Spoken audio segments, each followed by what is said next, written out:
Bapak Ibu Saudara, kita melanjutkan dulu studi kita, studi kristalisasi. Masih kitab Roma. Saat ini kita akan angkatkan tema yang sudah kita singgung juga, yaitu pembenaran oleh iman ya, justification by faith. Karena ada beberapa hal yang ya artinya kita mau agak mendetail ya untuk memahami ini. Waktu yang lalu kita sudah bahas mengenai keselamatan yang Paulus uraikan di surat Roma ini. Itu ada 3, bukan keselamatannya 3 ya. Nanti saya akan coba jelaskan dengan prinsip trilogi. Maksudnya keselamatan yang Paulus uraikan itu adalah pembenaran karena iman, pengudusan juga karena iman, serta pemuliaan juga karena iman. Hanya kita harus ulang lagi dulu pengertian iman yang dimaksud Paulus. Karena banyak orang karena tidak mempertimbangkan uraian Yakobus, malah ada yang menganggap ini bertentangan surat Paulus Roma dengan surat Yakobus. Akhirnya pengertian iman yang dimaksud Paulus menjadi tidak jelas ya. Nah sekarang kita mau coba ulang lagi sekali lagi. Jelas sebenarnya Paulus mendefinisikan iman itu yang dimaksudnya apa. Kalau kita lihat dalam surat Roma pasal 1 ayat yang ke-16 ini jelas ya. Sebab aku mempunyai keyakinan yang kokoh dalam Injil, karena Injil adalah kekuatan Allah. Ini saya pakai terjemahan LAI ya. Injil adalah kekuatan Allah yang menyelamatkan. Kita berhenti dulu di sini ya. Injil itu bukan hanya teori kabar baik dalam arti hanya seperti kita baca koran kabar-kabar baik begini begitu. Enggak, Injil itu power ya. Karena Injil ini Injil anaknya, Injil mengenai Yesus ini, Injil Yesus itu berkuasa sekali, itu firman Tuhan yang menimbulkan iman. Kalau orang mendapat kasih karunia untuk mendengar. Jadi Injil ini firman yang berkuasa bahkan menopang alam semesta ini. Nah firman ini adalah kekuatan Allah yang menyelamatkan. Saya menyebutnya kekuatan Allah yang menyelamatkan ini energi Kristus. Energi Kristus inilah iman itu. Karena iman datang dari pendengaran akan firman. Jadi Injil itulah firman. Iman itulah kekuatan Allah yang menyelamatkan ini. Energi Kristus saya menyebutnya. Jadi iman adalah energi Kristus. Yang energi yang gimana? Yang bisa membuat orang percaya. Ya. Yang bisa membuat orang mentaati. Energi itu suatu kemampuan untuk melakukan usaha. Ya. Karena manusia sudah nggak mungkin melakukan usaha lagi. Dia sudah mati dalam dosa. Ya. Kalau ada orang yang bisa mendengar Injil atau mendengar firman, itu karena Tuhan sudah berikan kasih karunia. Sehingga dia bisa menerima, mendengar, dan menerima energi itu. Energi Kristus ini bukan dari dirinya. Energi Kristus ini adalah iman Kristus juga. Ya, kekuatan Kristus itu, energi ini seperti di sini kekuatan Allah, itulah energi Kristus itu. Bukan dari kita. Dari kita nggak ada lagi sesuatu yang bisa menghasilkan untuk keselamatan, itu nggak ada lagi. Ya, udah nggak ada. Habislah, mau dibilang perbuatan apapun udah nggak ada. Jadi, iman adalah energi Kristus itu. Iman ini, energi Kristus ini datangnya karena mendengar Injil, mendengar firman. Ya. Nah, tapi ada ungkapan di ayat 17 yang harus kita jelaskan lagi. Begini, sebab di dalamnya nyata, yaitu di dalam Injil itu tadi, di dalam firman itu, nyata jelas ada kebenaran Elohim atau standar. Standar Elohim, kalau orang mau berkenan kepadanya harus naik ke situ. Ya, dibilang di dalamnya nyata kebenaran Elohim yang bertolak dari iman kepada iman. Saya sudah pernah menjelaskan ini ya. Dari iman kepada iman. Itu artinya apa? Itu artinya iman itu suatu yang bersifat progresif. Dia enggak stagnasi, enggak stagnan, enggak diam. Iman ini sesuatu yang bertumbuh, yang bergerak, yang selalu disempurnakan. Dengan apa? Dengan suatu perbuatan yang lahir dari iman yang ada.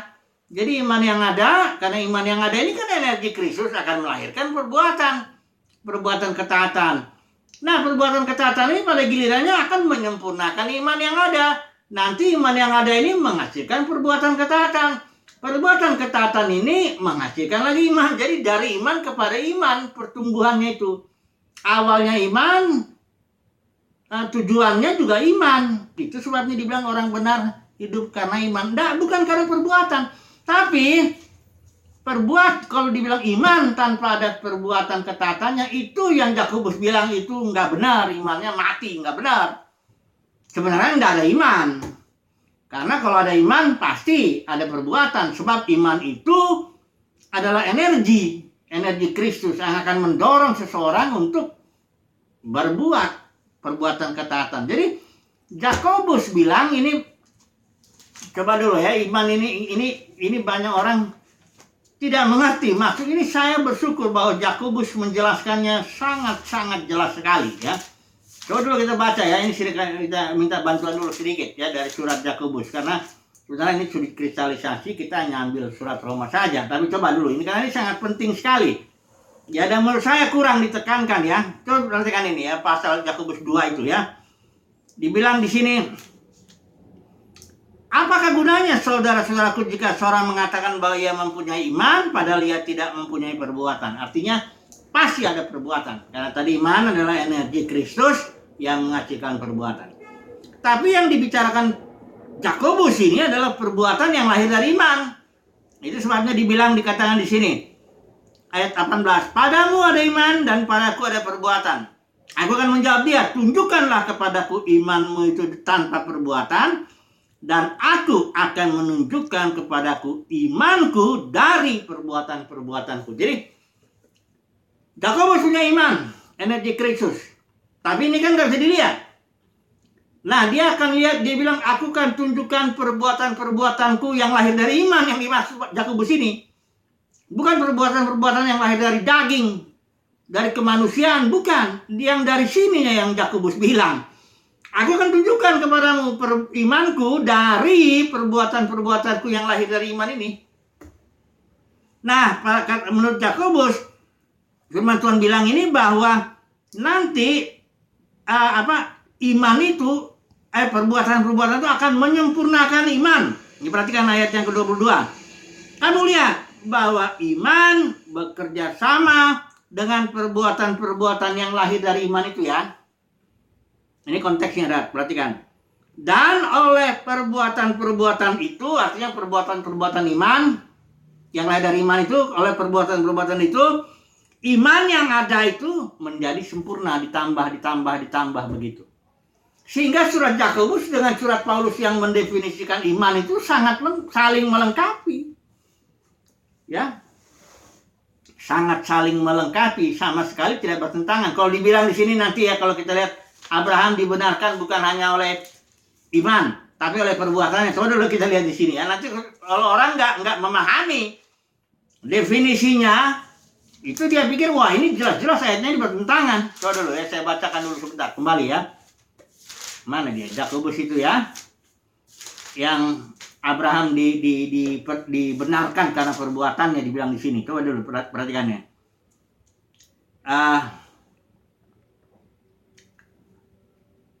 Tunggu dulu ya, karena itu. Nih, ayat 24. Jadi kamu lihat bahwa manusia dibenarkan karena perbuatan-perbuatannya dan bukan hanya karena iman. Kan jadi seperti bingung ya, padahal enggak. Jadi kamu lihat bahwa manusia dibenarkan karena perbuatan-perbuatannya yang lahir dari iman yang ada itu. Yang adalah anugerah Tuhan yang dikasih kepada manusia, itu energi Kristus. Bukan hanya karena iman yang stagnan itu. Ya. Karena iman yang gak berkembang ini bukan iman sama sekali. Dan bukankah demikian juga Rahab pelacu itu dibenarkan karena perbuatan-perbuatannya. Yang lahir dari iman juga ya. Jadi sama sekali tidak bertentangan ya, sama sekali justru menjelaskan Yakobus lebih jelas. Karena ada banyak orang di zaman itu dengan ceroboh mengatakan aku beriman, tapi tidak ada bukti perbuatan ketaatannya. Nah ini yang menjadi apa ya? Kalau orang Kristen bilang saya beriman, mestinya harus ada perbuatan yang lahir dari iman itu, ya. Perbuatan ketaatannya itu mesti dilihat, ya. Oke, jadi ini iman ya. Sekarang kita masuk kepada kembali yang trilogi.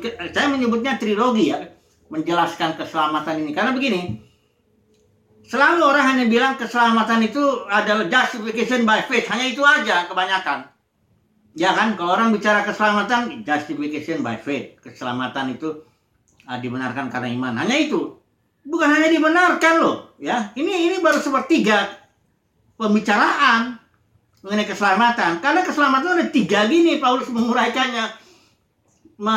Menganalisis ya.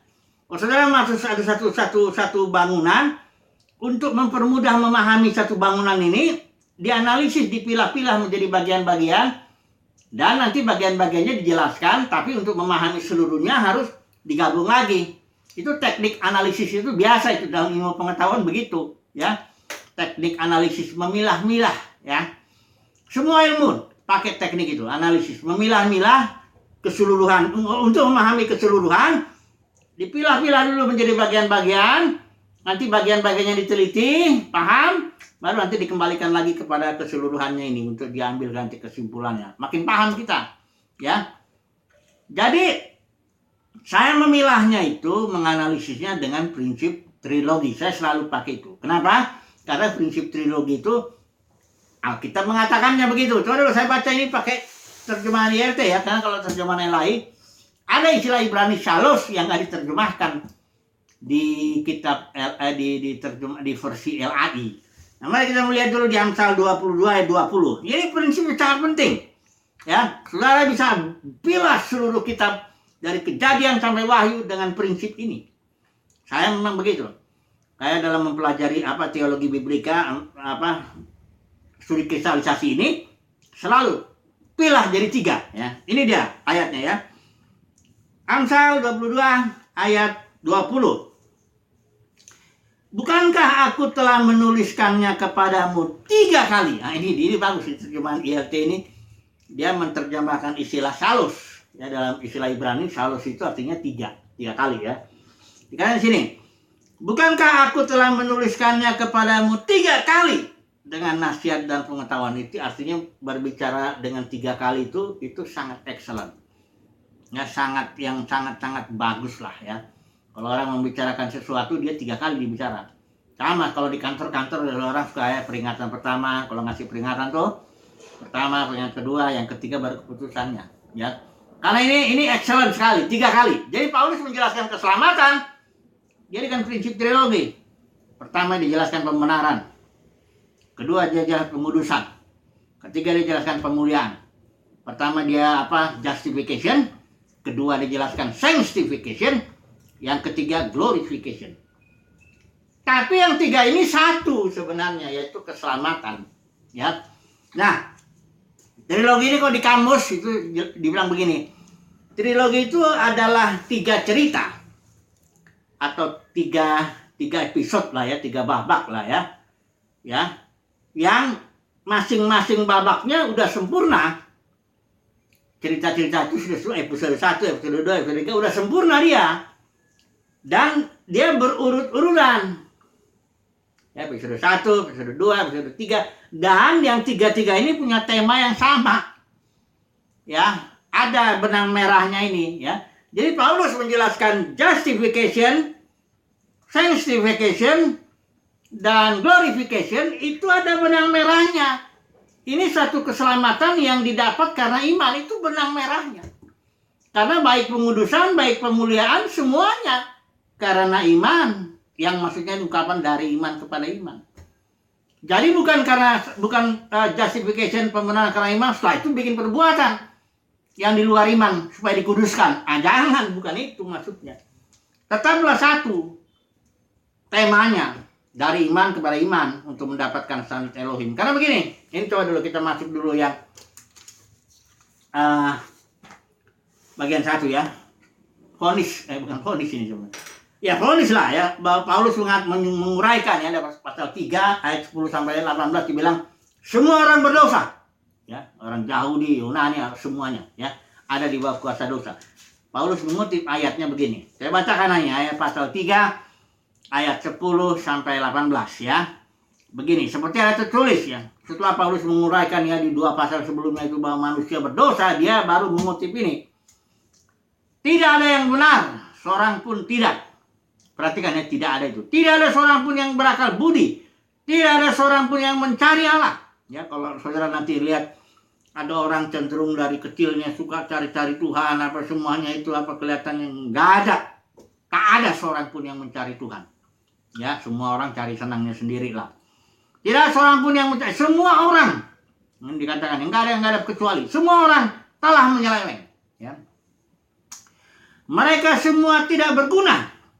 Tidak ada yang berbuat baik. Jadi kalau saudara nanti lihat, karena gini, manusia itu makan 2 pohon pengetahuan yang baik dan yang jahat kan. Jadi ada perbuatan baik manusiawi. Yang Yesaya bilang kesalehan itu seperti kain kotor. Itu makanya dibilang tidak ada yang berbuat baik. Jadi kalau ada kelihatan orang berbuat baik, bersedekah, beramal, apa semuanya, itu nggak baik. Secara manusia iyalah. Ya. Tapi menurut penilaian Tuhan, itu kain kotor. Nggak ada itu baiknya sama sekali. Maka itu keselamatan nggak bisa didapat dengan perbuatan. Kenapa? Ya karena nggak ada yang bisa melakukan perbuatan baik ya. Kata di sini lagi, kerongkongan mereka seperti kubur yang ternganga. Lidah mereka merayu-rayu dan sebagainya ya. Mulut mereka penuh dengan sumpah serapah. Kaki mereka cepat untuk menumpahkan darah. Keruntuhan dan kebinasaan mereka tinggalkan di jalan mereka. Dan jalan damai tidak mereka kenal. Rasa takut kepada Allah tidak ada pada orang itu. Jadi ini vonis sudah. Vonis bahwa seluruh manusia sudah berdosa dan ada di bawah kuasa dosa.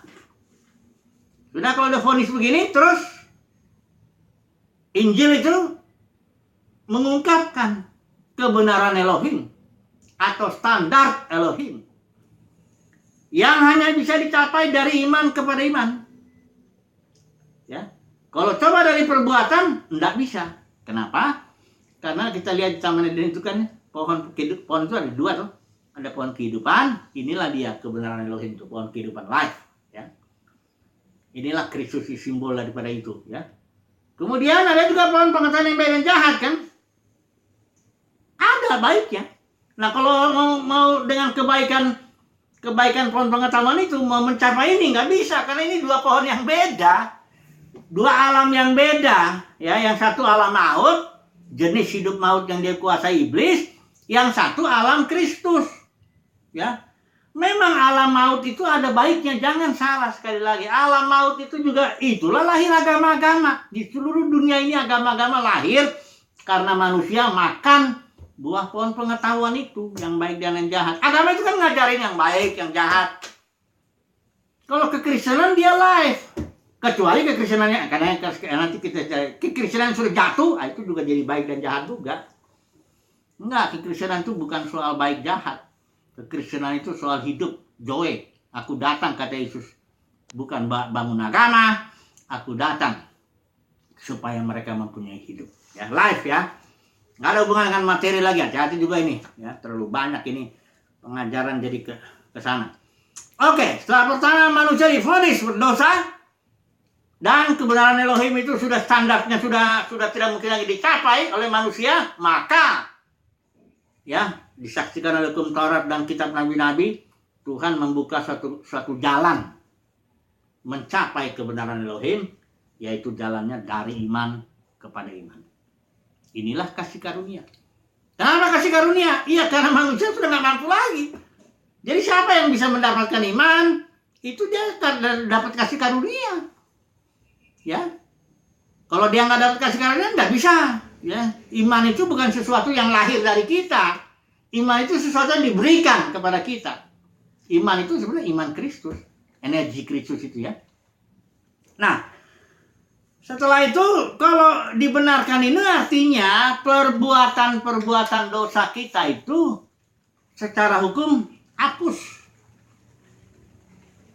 Istilahnya dibilang darah Ya, karena ini beda ya. Kalau pembenaran itu darah Yesus. Kalau pengudusan nanti kita lihat salib Yesus. Kalau pemulihan itu Roh Kudus. Jadi yang sekarang ini kita bicarakan darah dulu. Darah itu membenarkan, menghapus, seolah-olah divonis, tok, tok, tok, engkau benar.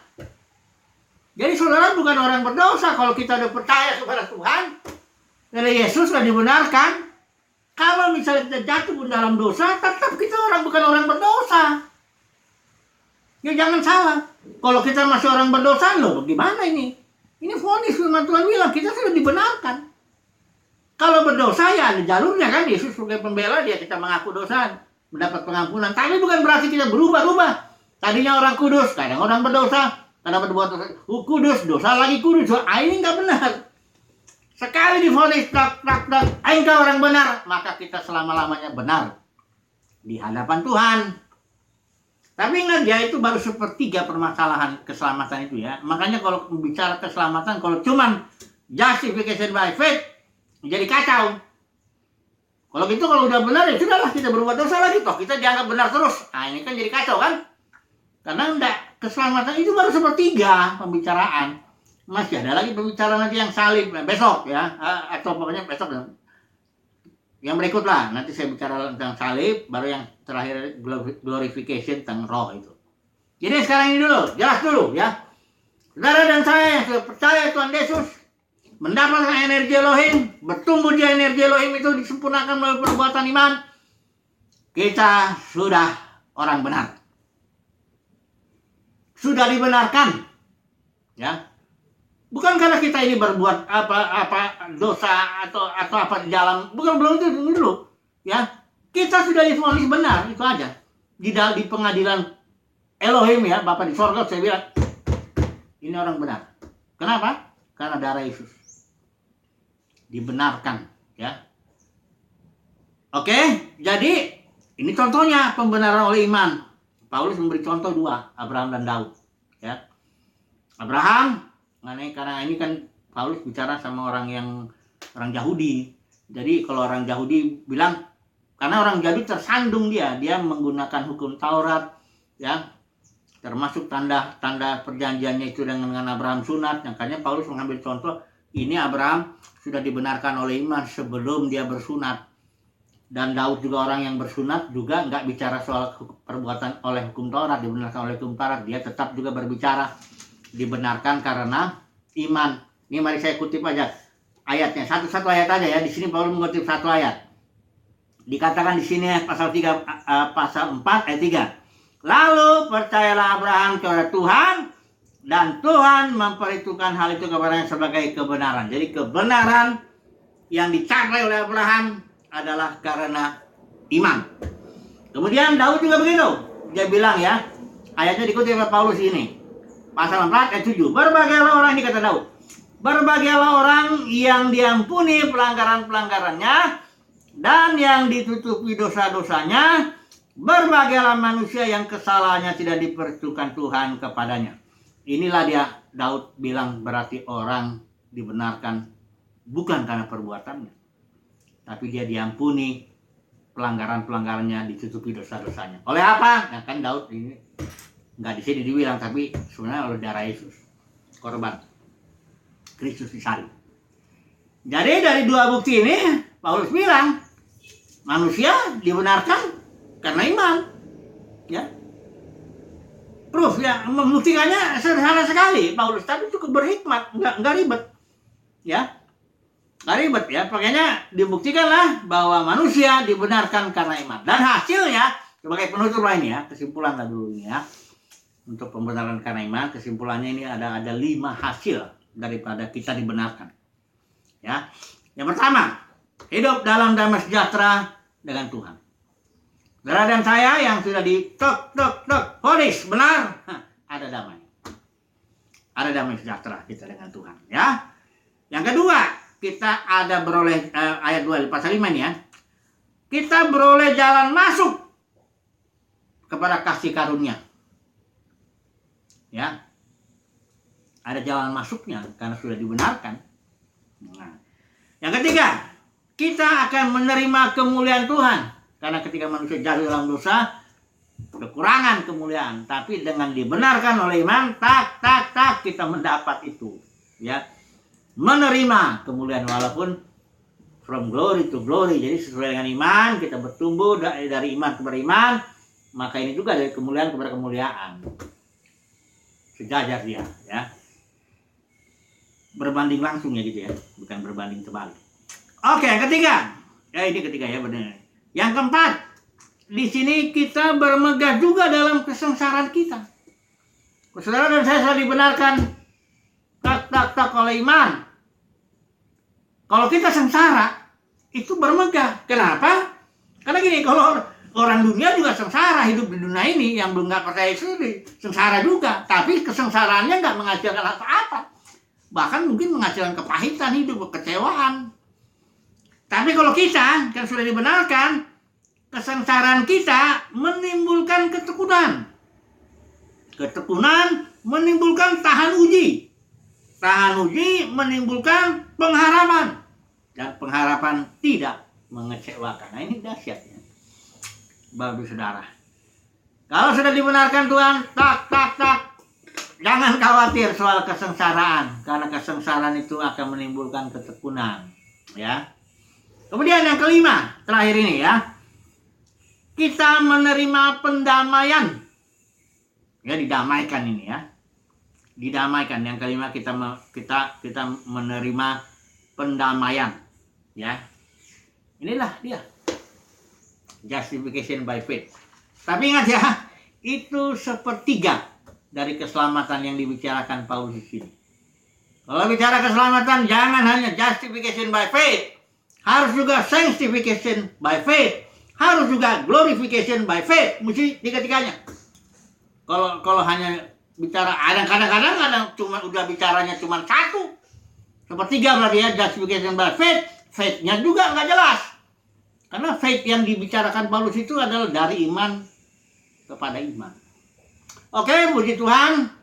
Kita akan sambung nanti menjelaskan mengenai sanctification by faith. Puji Tuhan, haleluya, amin.